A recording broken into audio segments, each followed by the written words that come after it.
It looks like real progress is being made on Brexit this week, but which markets should we be watching and what does it all mean for the pound?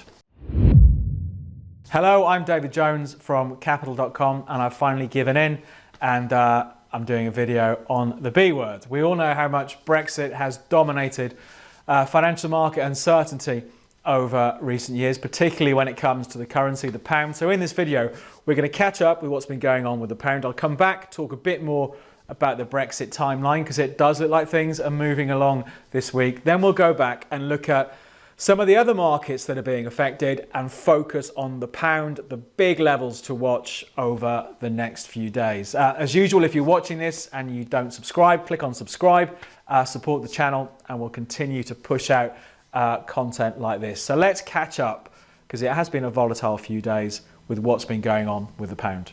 So let's have a quick reminder of what's happened with the pound this year, with the various ups and downs of the Brexit negotiations. So in January, it briefly touched 124.26. We had that first deadline end of March. The pound was strong into there, trading up to about almost 134 by the middle of March. But since then, as we've had the political instability, indecision in the UK, we saw the market lose about 1,400 points into the lows from September, back down to that 120 level, which is an interesting level. We'll come back to this in a second when we look at things in a bit more detail. You can see over the last week or so, volatility has picked up. We're currently trading about 600 points above the lows from about 5 weeks ago, on hopes there is going to be some sort of resolution in the short to medium term regarding Brexit. So we are seeing the pound rally. I'm going to talk a bit more about the key dates to look out for now. Then we'll come back, we'll look at a couple of other markets, then we'll focus on this pound in a bit more detail. We're going to jump back on the chart in a minute and look at different markets and really focus on the pound. But let's talk about the next couple of days. 17th and 18th of October, we have the latest EU summit, where either a deal for Brexit has to be agreed, or not, of course, or even an extension to the date for Brexit. Then on this Saturday, potentially we have the UK Parliament sitting on a Saturday for the first time in almost 40 years. The last time was at the time of the Falklands War back in 1982. At that sitting, they have to either sign off on the new proposed deal for Brexit, agree to no deal if they don't sign off on a new deal, and we know that agreeing to no deal seems really unlikely, or Boris Johnson, the Prime Minister, has to ask for an extension to the Brexit deadline. So that's Saturday. And then, of course, we have the 31st of October, Halloween, the date, the latest date the UK is meant to be leaving the EU. So plenty of volatility. Of course, markets going to be closed over the weekend.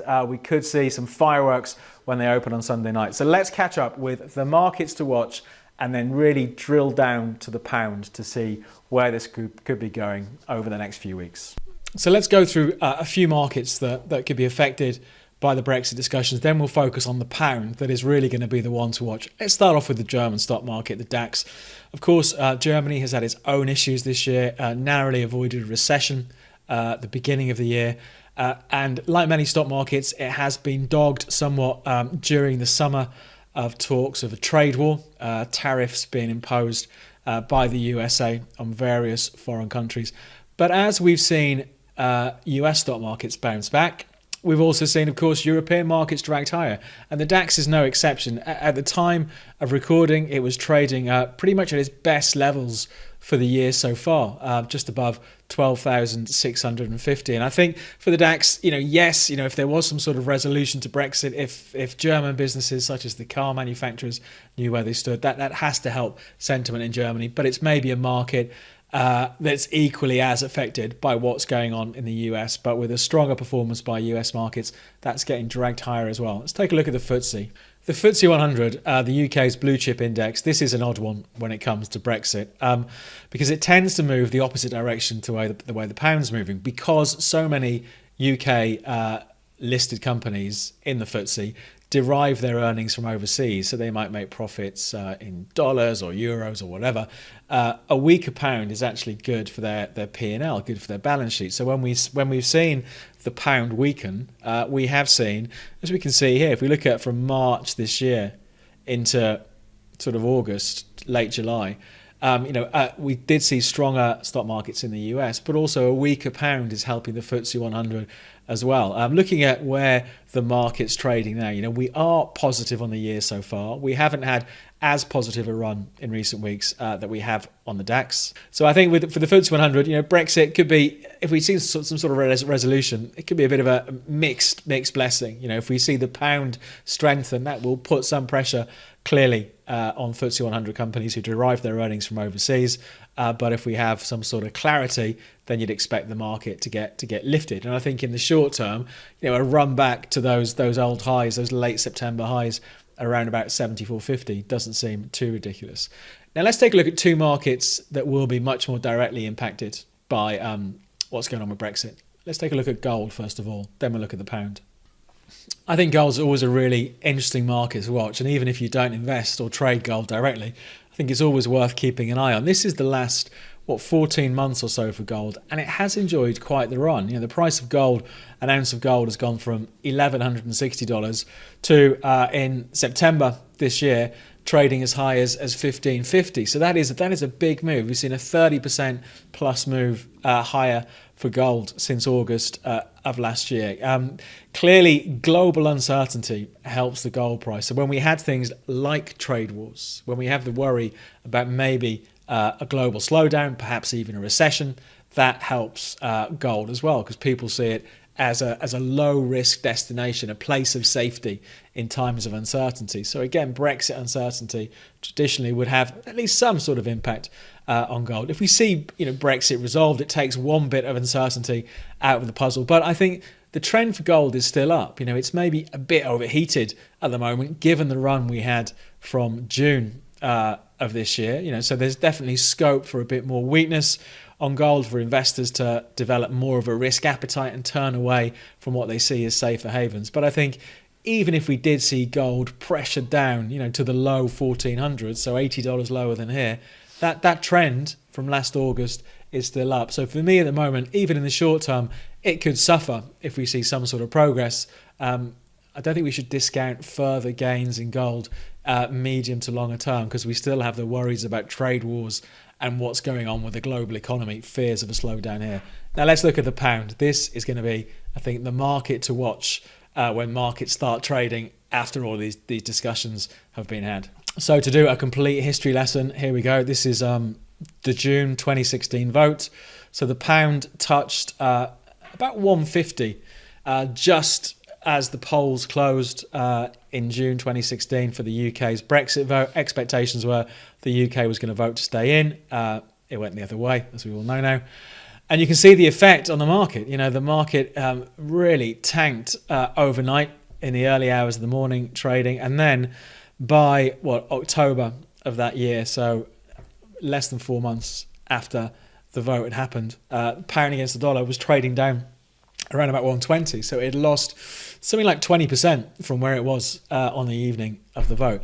Then we saw a solid recovery into 2018, then a sell-off for much of 2018. Then let's bring it back up to date. I think what's interesting here, just as an aside before we get into the short term, is where the weakness stopped this time round. Clearly, 120 was a massive floor for the pound against the dollar back at the end of 2016, beginning of 2017.